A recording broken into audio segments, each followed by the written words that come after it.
Good afternoon, everybody. I've got a story that you might enjoy. Yesterday, I went and applied for my North Carolina driver's license. Now, unlike Delaware, North Carolina makes you take a written test if you are from out of state, which I was. 25 questions. You have to get 20 of them correct to pass the test. Now, the last time I had taken a written driver's test was when I was 16 years old. That's when I lived in Pennsylvania. And what I did back then was I got my learner's permit on my birthday, which was the 29th of July.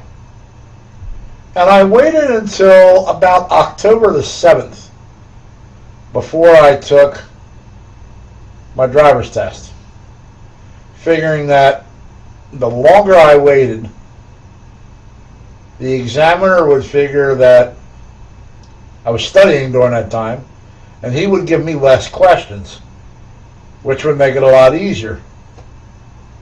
That theory worked back then. I got 3 questions, answered all 3 of them correctly, took the driving part of the driving test, and got my license on the first attempt. So this time I go over to the examination center, and it's about 20 miles away, and it's 25 questions. You got to get 20 of them right. In other words, you got to score at least 80% on the test to pass. So I take the test, and during the first part of it, I'm doing pretty good with the questions. I think about 12 questions in, I had 11 right and I had 1 wrong. And then in the later part of the test, I started getting a few more wrong answers. I think by the time I had reached question number 20, I had 17 correct and 3 wrong. When I got to question number 25,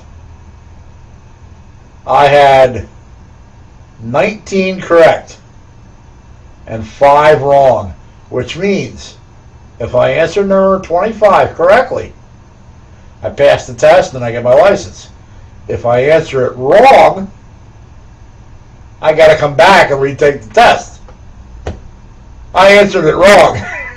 And I thought I had the answer.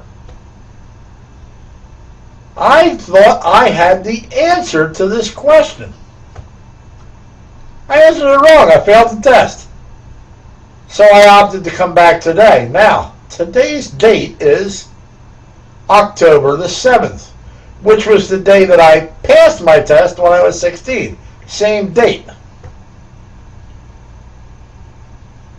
So I take the test again in the same location.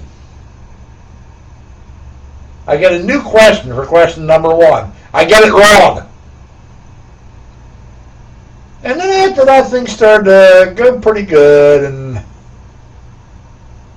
I keep going, and I get a question I had gotten the day before on the test, and I answered it wrong.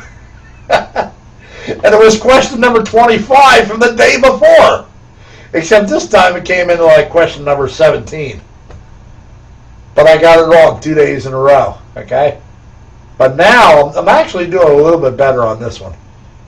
Okay, I had only answered 2 questions wrong. And I got all the way up to question number 22. And I answered question number 22 correctly, which gave me 20 right answers and 2 wrong answers. And that ends the test and you pass. So I ended up passing, and I ended up getting my driver's license today. I am so happy. So I sit down, they take my picture, and as I'm walking out, and I get done talking to the people, shaking their hands, I'm happy. I'm now a North Carolina licensed driver, and I'm walking out the door, and there's a sign on the door that says, before you leave, make sure you check your license to make sure all the information on it is correct. So I pull the license out of my wallet, and I'm looking at it. Eye color is blue. That's correct. Hair color, and they have the letters BLD. It took me about 2 seconds to figure out that meant bald. I'm not bald. I shaved my head. This isn't bald. This can grow back. So I asked him about it. I said, if I get pulled over at a cop 5 years from now, I have hair again, is he going to give me a hard time about this? And they're like, no. He goes, what they show in your picture. In other words, the actual picture they took of me that day, what the picture says, the information has to match it. And then he points over to the trainer in the next booth and says, if she changed her hair color from blonde to brown, her license is still going to say blonde.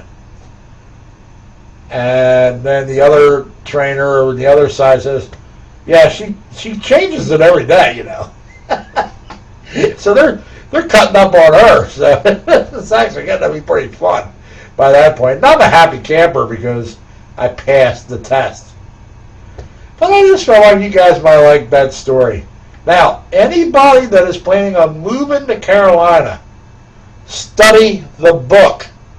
I cannot stress this any better. Study the book. Make sure you know the answers to the questions the computer asks you. So that way you don't have to make a 20-mile trip out, or it might even be more depending on where in North Carolina you move to take the test again. So I just thought you'd like that story, so second time a charm. Have a great day, and thank you for allowing me to bore you. Bye.